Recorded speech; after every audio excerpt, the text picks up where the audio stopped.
Great. Well, welcome everyone. I'm glad you're here. I look forward to your questions. That's one of the main things today, and I look forward to your feedback as well. So don't feel afraid to ask questions, be honest, and hopefully we have some good discussions afterwards.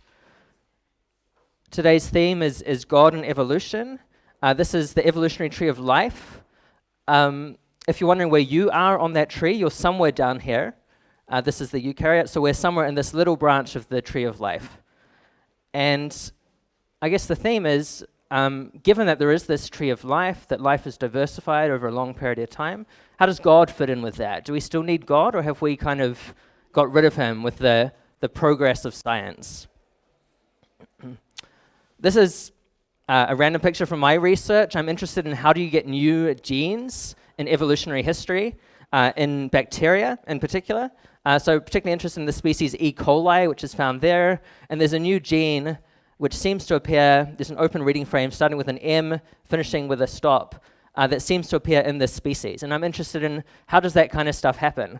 I'm curious, are there any biologists in the room? Anyone who studies biology? Maybe raise your hand, or something kind of similar to biology? Yeah, there's a few. Okay, cool. If I say something wrong, feel free to maybe raise your hand, or at least write on the feedback something I got wrong. Hopefully I won't. So I'm an evolutionary biologist. I lead a research group. I supervise a couple of PhD students and a postdoc in this area. And we're interested in how do you get new stuff in evolution. But I'm also a Christian. I think God is involved in the evolutionary process. And hopefully you can, from this talk, you can start to see how I'd fit these things together.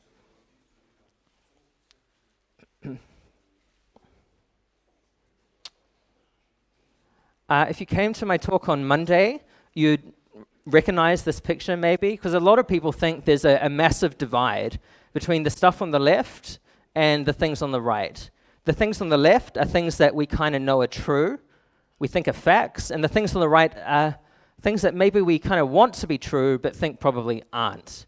A lot of people who have a scientific worldview would say something like that, like the stuff on the right is desirable but made up, and the stuff on the left is maybe slightly depressing, but true.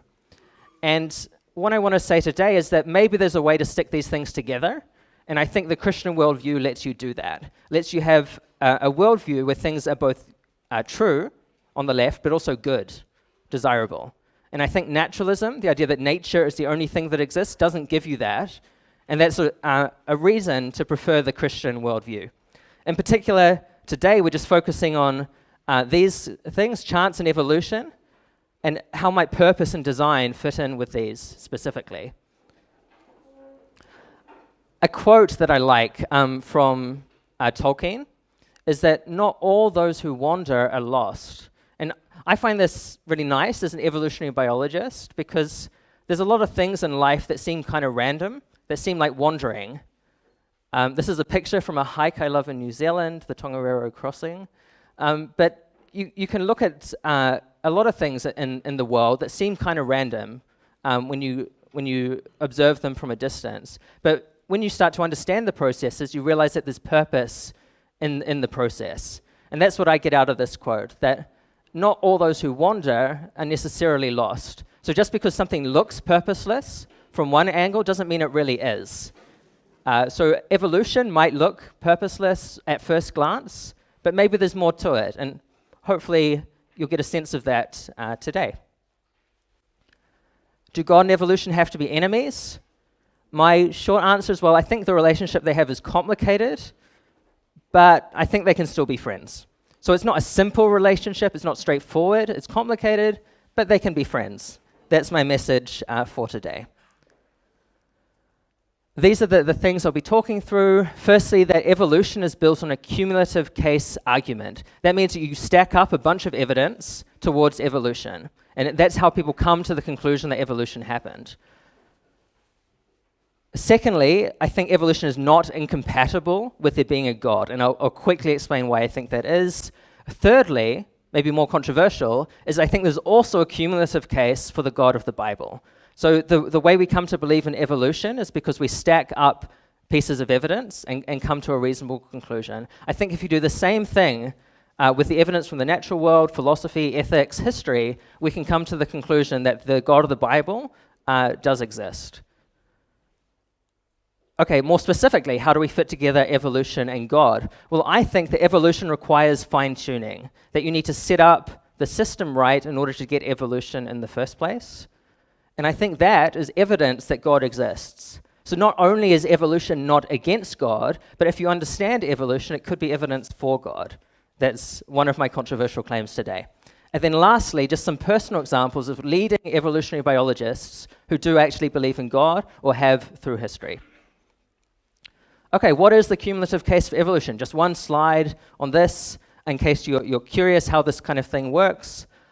One of the first things that was discovered is that we have levels of fossils in geological history, and these seem to follow a developmental pattern. The stuff at the bottom that's simple, and things get more complicated kind of over time. And there's clear lineages that you can trace through history. So this succession in the strata was the first piece of evidence for evolution. It turns out that not only are there successions, but similar organisms are found near each other in space and time in the record. So that raises the question, how are these things connected? Thirdly, there's detailed genetic similarities, and we've discovered these particularly in the last 20 years when we've done widespread sequencing. And these detailed similarities fit the pattern that we'd expect from the fossil record. And then lastly, we understand some of the mechanisms behind evolution. So that, very briefly, is the case for evolution, which most biologists would accept. And the point I really want to stress is this is a cumulative case. Just one piece of evidence by itself, maybe not so convincing, but together, it's a solid case. Okay, is evolution compatible with God? Again, just there's a lot of detail that I could go into, and if you want to look into that, please check out this website, capturingchristianity.com. If you put in my name, you'll find some essays that I've written that go into detail on this. But my first point is that, okay, a major objection that people have is, well, how can evolution be random and still God be involved? Aren't those contradictions? And my short answer is, well, no, not necessarily. It depends what you mean by random. And I think it's entirely possible that something could be scientifically random, that, in other words, it follows a particular statistical distribution, and still God could have a purpose for it. So we think about this, one way in which Christians often think about this is that they think the weather can be explained through natural processes, but still that God is behind these processes, and God is still behind the weather that we get. It kind of makes sense to pray for particular outcomes. And so just because something looks random on the surface doesn't mean that underneath there's not some kind of purpose for at least some of what's happening. That's the short message there. Secondly, okay, so the mutations could be guided by God. And secondly, natural selection could also be guided by God. And thirdly, maybe most interesting, is the origin of humans. Humans are really surprising, I think, if you're an evolutionary biologist. We understand the universe to a large extent. We understand subatomic particles, we understand cosmology, orders of magnitude of different measurements. And we didn't evolve to do that. We evolved to survive. We evolved to hunt food, to run away from things that might kill us, not to do pure mathematics or quantum mechanics. So there's a big gap there, that the things that we're capable of doing seem to exceed what we evolved to do. And that's just a surprising thing. And a lot of people will say this, who aren't theists, don't believe in God. There's something surprising about the capacities of humans. They're not so surprising if God was involved in the process. Okay, that's my short argument that evolution could be compatible with God. The major objections, I think, don't work, and there's even evidence, there's things that seem to fit better with the God-shaped view of evolution than the atheistic view. Hopefully you've got questions on that. Do enter them into the website. Or you can ask them in person after. Okay, maybe there's some kind of God, evolution, that's fine, it doesn't really affect you. What about the God of the Bible? The first point, which might be controversial, is that I think Genesis 1-3 is not claiming to be a science textbook. It's not intending to be, that's not its purpose. It has a poetic structure, and it's been interpreted in a wide range of ways through church history. So people in the early church, the first few centuries after Jesus, they weren't sure how to interpret it either. So this isn't just a last-minute kind of response to Darwinian evolution. This is something that Christians have been debating for a long time, just because of the nature of the text itself. So the text, I think, leaves us room to kind of be relaxed and open about how we should interpret it correctly. I think God has given creation some agency itself, and we see this in various ways. And one example is that God often in the Bible uses secondary processes. So Jesus, in Matthew chapter 6, says that God feeds the birds. But everyone knows that there's natural processes involved in feeding the birds, that involved in plants, and involved in the weather. There's lots of natural stuff that's involved in the birds getting fed, but there's still some sense in which God is behind that process, and it's reasonable to say that God feeds the birds. So if this is true for normal natural processes, well, maybe it's true for evolution as well. So just because something is a natural process doesn't mean that God's not involved. Okay. So there's a cumulative case for evolution, but is there also a cumulative case for God? And this is something I went into depth on Monday, so I won't really go into it, but just very quickly summarize some points that maybe you could look into if you're interested. Firstly, the fact the universe exists. That's a piece of evidence, that's something to account for. And I think an atheistic account doesn't really explain it. It's not really explanatory. Secondly, laws of nature, even more so. These are really surprising if you're an atheist. Why should there be this universal cosmic order that makes stuff happen regularly, again and again and again, through all of space and time? If you look into the details philosophically, and I can point you to resources, it's a major question. Why do we have laws of nature? A regular, faithful God who created a rational universe would make sense of that. The fine-tuning of the universe, if you change the laws slightly, you don't get anything like life. That's also surprising on naturalism and less surprising if God exists. There's a moral reality. There are things which are right and wrong. There's things that we should do and should not do. If you're purely a naturalist, if you think that nature is all that exists, there's no should and should not. There's just things that happen or don't happen, things that go left or go right. There's no purpose in an objective sense there. And then lastly, I think there's historical evidence for taking Jesus seriously. And that's something which isn't the subject of my talk, but it's something I think is worth pursuing. I think all these things together, investigated separately and stacked up, give you a reasonable case that there's something to be taken seriously here.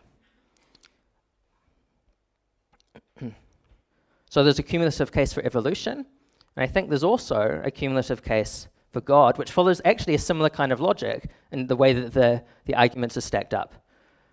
And it might be surprising to know that Charles Darwin was also fairly intrigued by this case. So the part in green in particular, I'll just read the whole thing. Another source of conviction. So he's kind of pondering the arguments for and against God in this little piece. And he's saying, well, there's another source of conviction in the existence of God, which is connected with the reason and not with the feelings. And this impresses him a lot more than some other things. And this reason that he's interested in follows from the extreme difficulty or impossibility of thinking of this immense and wonderful universe, including humanity, with the capacity to look backwards in time and forwards far into the future, as the result of blind chance or necessity. So the huge, amazing universe and man's particular capacities both really surprised Darwin. And when he thought about that, when thus reflecting, I feel compelled to look to a first cause, having an intelligent mind in some degree analogous to that of man. So he feels compelled to think there's some kind of mind behind the universe that's a little bit like our mind. And then when he's thinking in this kind of way, he deserves to be called a theist. So sometimes he kind of thought he was a theist, sometimes he was agnostic, but he was back and forth through his life. He was kind of debating these things and taking them really seriously. So he certainly was never an atheist, and he explicitly said in a few times that I'm not an atheist. Yes, this is Charles Darwin. Yep.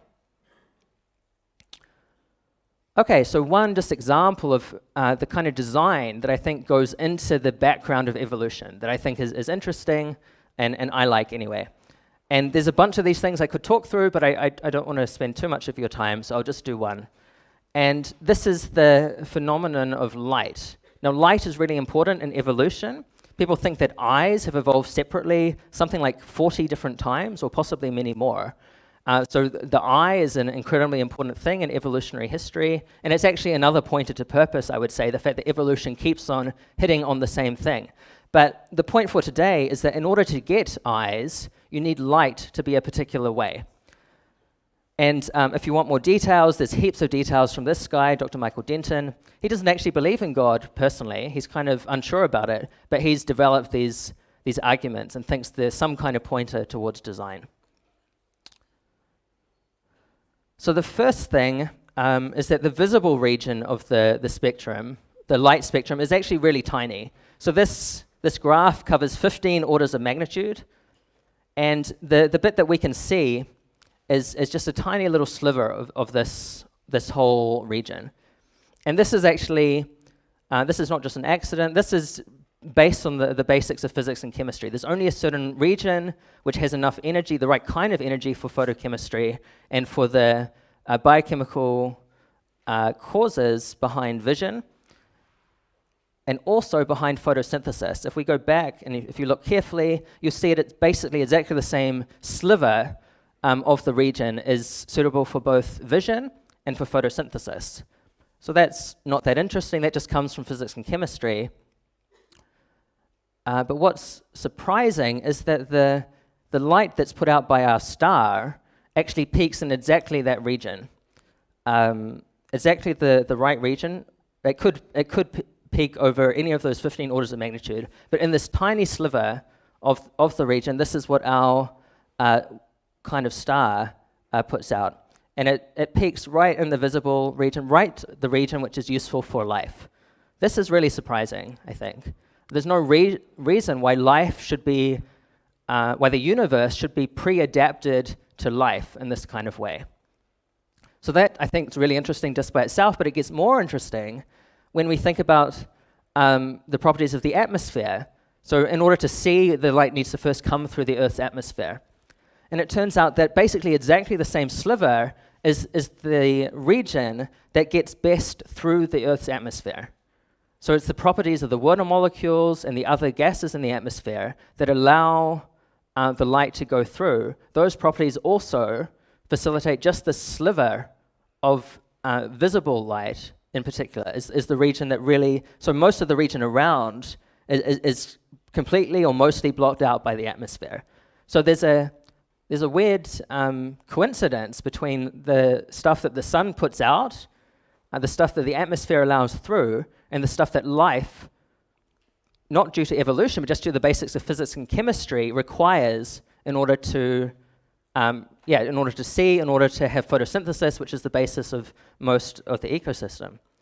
So the universe seems kind of set up for this key aspect of life. And there's a bunch of other things that are similar to this, that in order to get the stuff about life that we find particularly interesting, the universe has to be pre-set up in a particular way.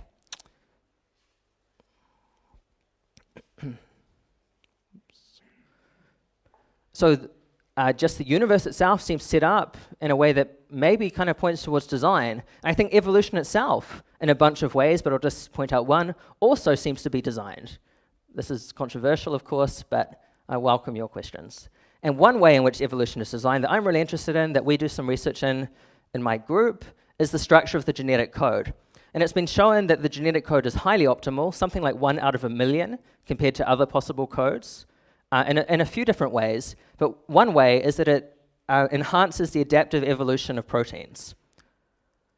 And there's a few papers that say basically the same thing, that the genetic code is set up in such a way that evolution is facilitated. The genetic code goes right back to at least near the origin of life, but it seems to be set up to facilitate evolution, which is really surprising. And we just published a paper a few weeks ago on a related topic. So if you're interested in the research, you can talk to me or look up my things on that. Okay. Does anyone actually believe this in real life? Is it just me, something I've made up? Turns out, yes, a few people do. These are some major evolutionary biologists that I could talk about. I could talk through each of them. I'll talk through a few others. Just a couple of quick stories. This guy, Daniel Dijkhuizen, he's one of the leaders in my field in experimental evolution of microbes. And he spoke at the first major conference in evolution that I went to. And he was one of the main speakers because he helped to establish this field. And I was really surprised, everyone else was really surprised, when in his talk, he kind of casually mentioned that he's a Christian. And so he said, unlike most people in this room, some of you worship other things, but I'm a Christian. And he used that to kind of make a point that he was making. But when he said that, there was pin drop silence. Everyone just got really silent when he said that, because that was unexpected. But he's one of the leaders of modern experimental evolution.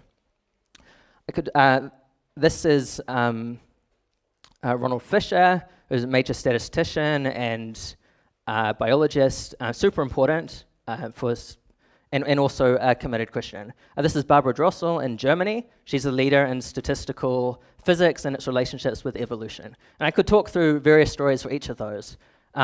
This one is interesting. He's actually, if you watch Jurassic Park, there's kind of a little scene. So he's a famous paleontologist, and there's a scene in Jurassic Park which is kind of making fun of him. So yeah, he has a place in pop culture as well.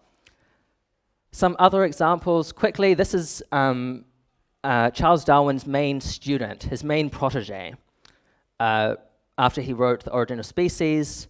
So Darwin was kind of training him up to be his follower.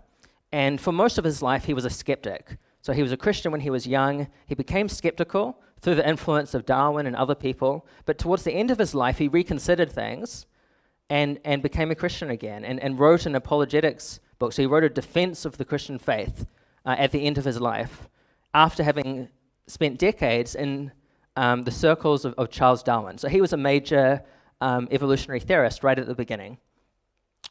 Someone kind of in between Darwin and today was also really important in evolution. He made famous the idea of Darwin's finches. So if you studied biology at all, you studied evolution, you've probably heard of these finches, these birds. And he was the guy who made them famous. So he wrote a book just about these. And as an adult, he actually became a Christian whilst researching evolution in Oxford. So he was agnostic through his early life. And he also has written things about faith and science. Just very recently, in the last few years, I guess, there's another professor at Oxford, Andy Gosler. He studies birds as well. And he was actually converted to Christian faith through the influence of Richard Dawkins. Now, if you follow these things at all, you know Dawkins is not a Christian. He's not very friendly to Christianity. He's written books saying God is a delusion and things like that. But Richard Dawkins' claims in this area provoked Andy Gosler, who wasn't a Christian, he was secular. They provoked him enough to look into it for himself. And he's since become a Christian as an Anglican priest. And he gives his evolution lectures in Oxford wearing his priest collar. And so he's an ordained Anglican priest. And thinking through some of the details of evolutionary biology actually helped him to convince him that there is a purpose for humans and that there is a God. So you can see his story if you're interested in this website, oxfordconversations.org. Okay, in summary, I think, maybe disagree, I think evolution does not have to conflict with belief in God or Christian faith. I think there's a good argument for both of these, both for evolution and for Christian faith. I think Christians are free to kind of relax and explore the processes that God might have used. And it turns out in practice that evolutionary biologists don't have to be atheists. In fact, many of the leading figures in the field, and I could have gone through various other ones active today at the world's leading universities, have been or are themselves committed Christians who think there is a purpose to life, think there is a purpose in evolution. This is just some nice figures that I like from Ernst Haeckel, a German biologist. And just coming to a close, I like this poem that I think expresses something about the importance of purpose and the place of God in contrast to the alternative worldview of atheism or naturalism. O weariness of men who turn from God, to the grandeur of your mind and the glory of your action, to arts and inventions and daring enterprises, to schemes of human greatness thoroughly discredited, binding the earth and the water to your service, exploiting the seas and developing the mountains, dividing the stars into common and preferred, engaged in devising the perfect refrigerator. And then it goes on, and then it continues, though you forget the way to the temple, there is one who remembers the way to your door. Life you may evade, but death you shall not. You shall not deny the stranger. So the point of this poem is that engaging purely in science without kind of a purpose behind it becomes kind of silly. Like, it becomes purely technology, becomes how do we divide the stars into one kind or another kind? Can we develop the perfect refrigerator? But at the end of the day, we're still left with the main problem that humans have, which is death. And technology is not going to solve that for us. Science doesn't completely solve it. So science by itself, materialism, is not going to give us an answer to our main problem. And this is T.S. Eliot, who himself has a really interesting story of skepticism and coming to faith. The Christian response to this, of course, and Eliot himself came to believe it, was that death is not the final end, that there is something more to life, and that this is seen in the resurrection of Jesus. And if you wonder, how could a scientist believe this? I've got an essay on that at this website, Peaceful Science, that you're welcome to look at.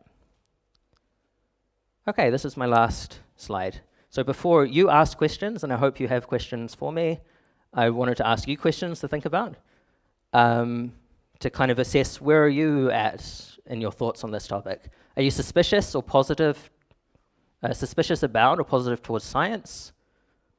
Are you suspicious about or positive towards God?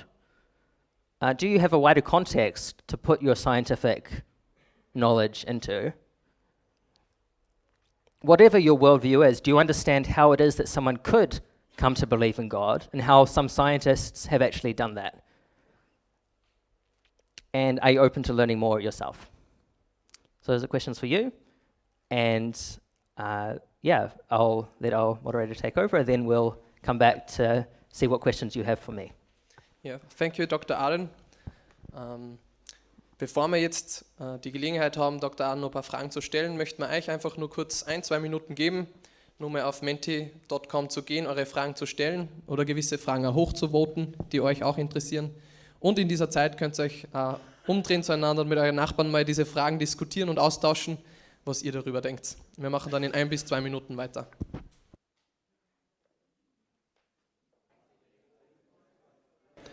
Okay. Ja.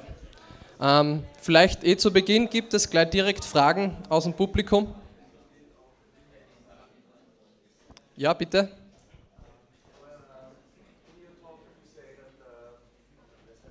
Yeah. Yep.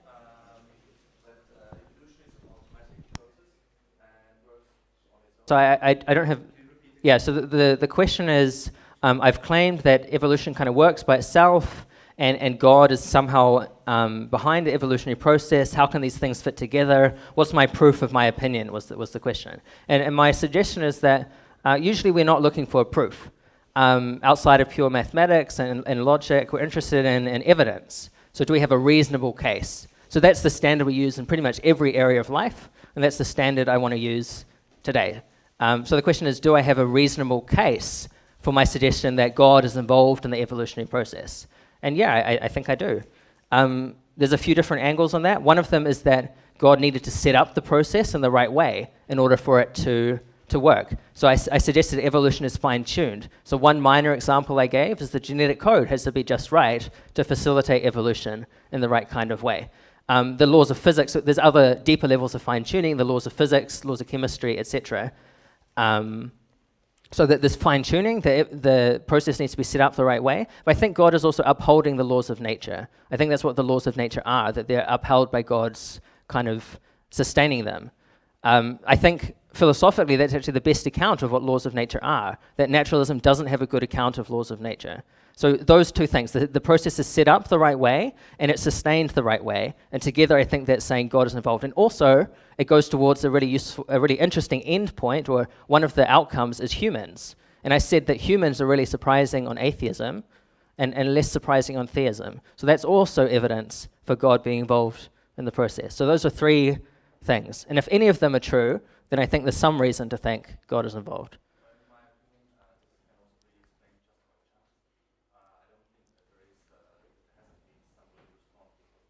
Okay, yeah, people are welcome to that opinion. You can always kind of fall back on that.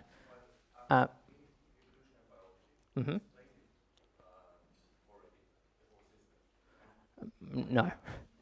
Yeah, so this is what... Okay, thanks. I welcome your question.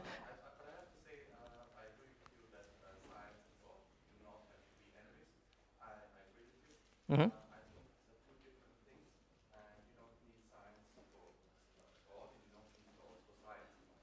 Okay, thanks. I mean, you're welcome to your opinion. So a lot of biologists think that you don't, that evolution is kind of fully self-contained, explains itself. But what I tried to say is that evolution actually depends on deeper principles. It depends on physics and chemistry being just right. Otherwise, you get no evolution. There is no biology without there first being physics and chemistry. And what I think is that you need to fine-tune the physics and chemistry in order to get evolution. So that was my argument, and I've written more stuff on it that people can look up if they want to look into it. Cool. Noch eine Frage? Sure, at the front. Und aber Moment, wir haben ein Mikrofon, dann hört man es lauter. Oh, sure. I wouldn't want to say that it proves the Christian God. The title of the talk was just evolution and God. I think there is a cumulative case for the Christian God, but evolution is just going to be one part of that. So it's the same with any scientific theory, actually. One piece of evidence is never going to prove the whole theory. It's never going to prove all the details of your theory. But it will just prove... So with evolution, the fossil record doesn't prove that the neo-Darwinian mechanism is the cause. But it does suggest there's a developmental thing. So we see the same in the case for God. We see some parts support the existence of a creator. There's more questions that we can ask. Well, who is that creator? And evolution is not going to tell you that. Oh, no. I mean, you can never... We don't know, right? It's just... You can never fully exclude, but the question is which best explains the totality of the evidence. And I think the cumulative case, when you stack the pieces together, will support Christian theism over whatever other worldviews people might want to suggest. And we could talk through those details, so feel free to come and talk to me. But that'll depend on what worldview you have. But I think the multiple lines of evidence that I talked through together will suggest something that's specifically Christian. Yeah. But yeah, we can talk about those details. Thanks. Frage aus dem Internet. Mm-hmm. You said it's interesting that the light going through atmosphere, etc., can be seen by us. Mm-hmm. But doesn't it make sense that humans on Earth evolved to see the light that actually reaches the Earth? Mm-hmm. Yeah, so I tried to start by explaining that requires physics and chemistry to be the right way. So there's only a certain amount of energy, there's only a particular amount of energy that will allow, that's involved in photochemical reactions. And it turns out this amount of energy corresponds to a particular wavelength, and that wavelength is the same wavelength that's put out by the sun and filters through the atmosphere. So this is all just physics and chemistry, and this is the background that's required in order to have evolution of sight or of photosynthesis.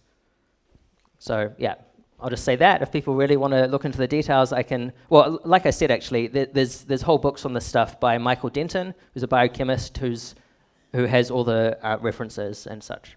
Yeah. Next question. The Bible does not describe evolution. Mm-hmm. Is the Bible wrong then?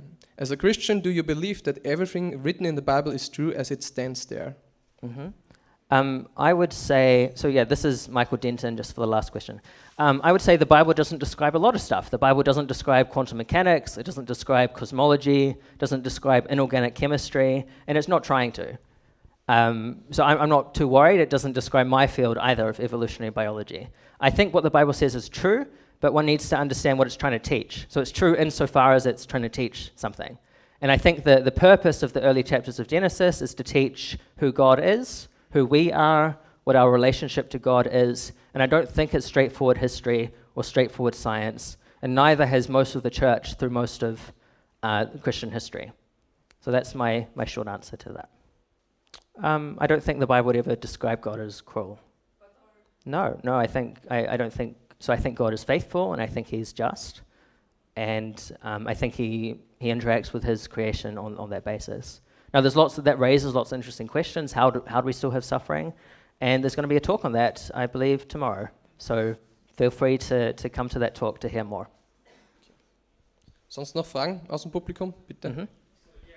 Yeah, so that's a legitimate question a lot of people have, and I say you need to read the Bible carefully. So what I said before is it's true insofar as it's trying to teach something. And I don't think it's trying to teach science in the first few chapters of Genesis, because the structure is different. It's a highly structured account, it has poetic elements, it has things that wouldn't fit with a straightforward historical account, like the sun is made on day 4, but we measure what counts as a day according to the sun. So just within the text, there's hints that this should not be taken literally. That's what I would say, and if you want more details, I've got a couple of essays on that I pointed to. And in regards of how do we interpret other biblical verses, those are great questions. Feel free to talk to people about it. There's heaps of questions there that are worth exploring, but I think there's a reasonable interpretation. I think you just need to understand what kind of literature the different books of the Bible are, and I think that's really helpful when you understand it in its context and what it's trying to teach. Yep. Bitte. I think if you step back and look at the biblical picture, it kind of goes all over the place.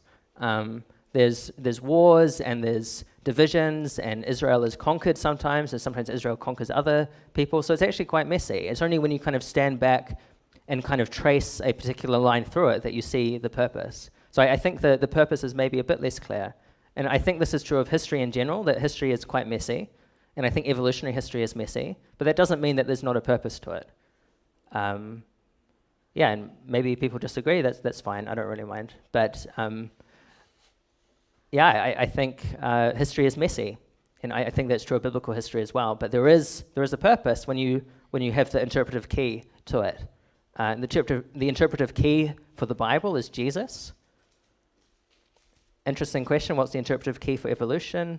Part of it, I think, is humanity. I think there's a bunch of stuff that's kind of setting up the world in a way that humanity is able to survive. That raises all kinds of interesting questions. There's a paleontologist called Simon Conway Morris.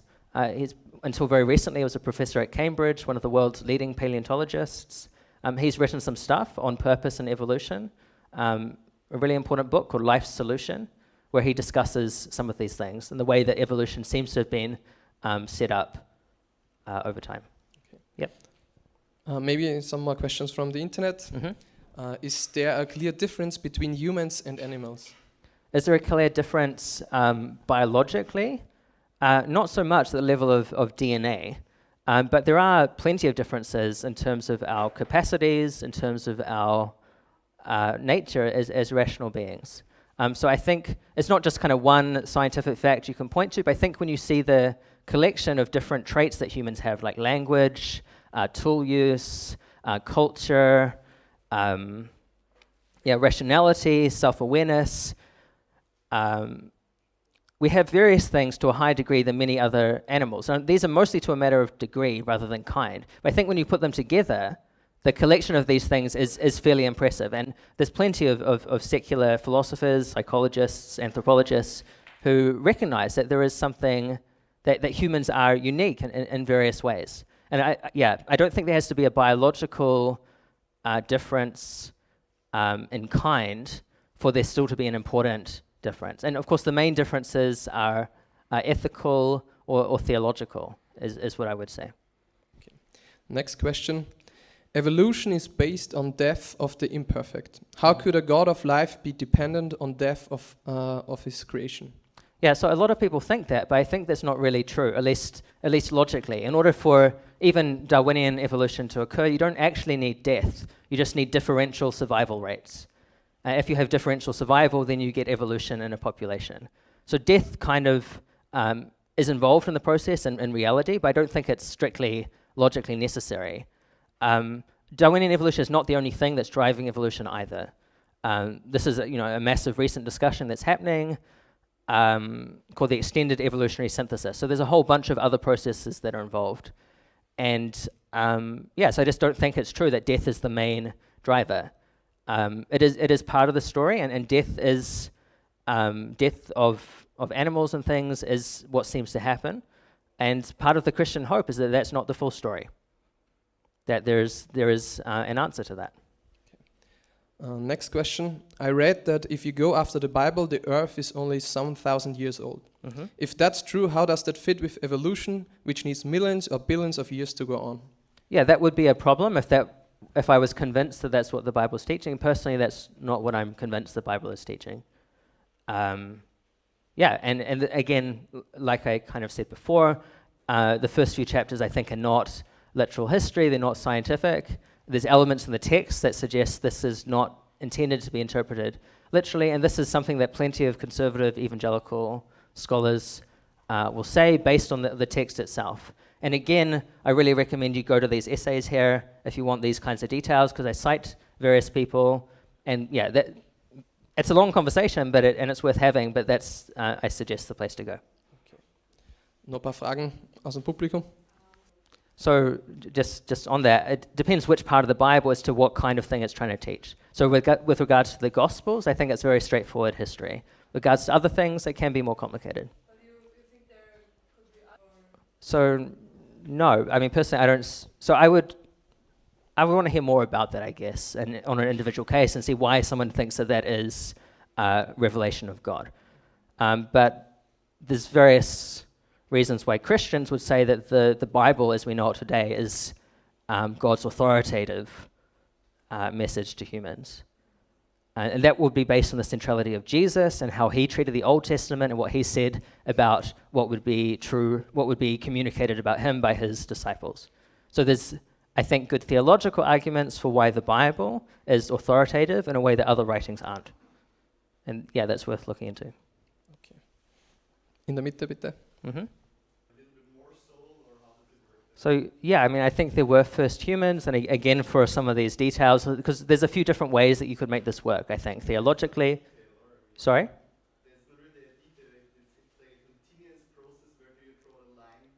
So it's, there's a paper just published a couple of days ago, which I thought this question might come up. So I think it's possible to have an original human couple. There's various ways that you can make this work. And there's a paper, if you're interested, a couple of friends of mine actually wrote this, a single couple human origin is possible based on the genetic evidence. So if you want to look that up, if you want the biological details, you could do that.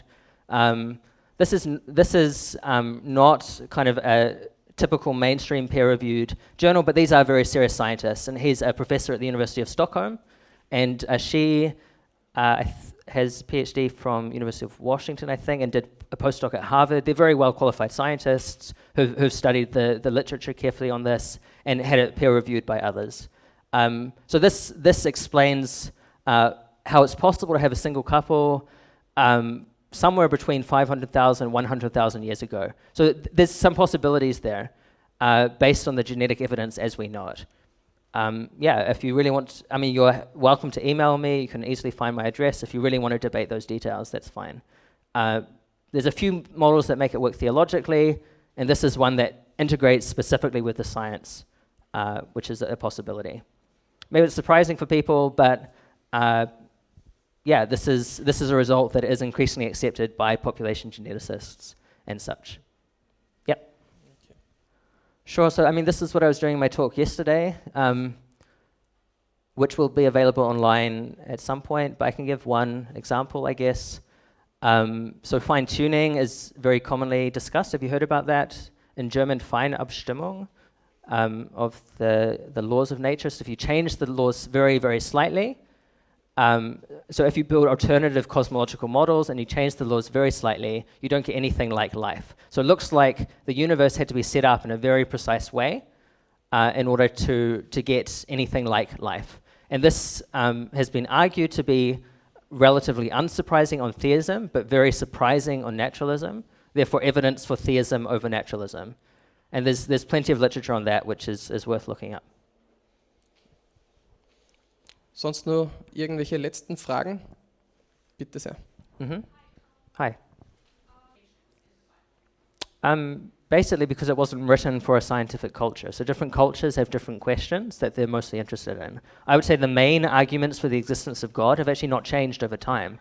If you read someone like Thomas Aquinas a few centuries ago, he's giving a bunch of arguments that are also offered by Christian apologists, philosophers today. So things like the moral argument, things like the fact the universe exists, the cosmological argument, things like design arguments, like fine-tuning, historical stuff, the evidence of Jesus. These things have been discussed for centuries. The same lines of evidence have convinced people for centuries that there is something to be taken seriously about the Christian claim and about the existence of God.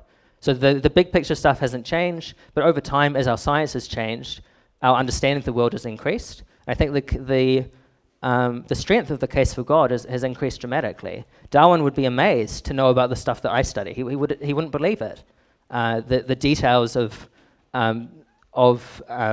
transcription and translation and the bacterial gene regulation and stuff that I study, that's just a completely different universe to what even Darwin would have thought about. So I think the case for design has increased, the case for fine-tuning, but most of the classic arguments for God are pretty much the same, and I think they're still convincing.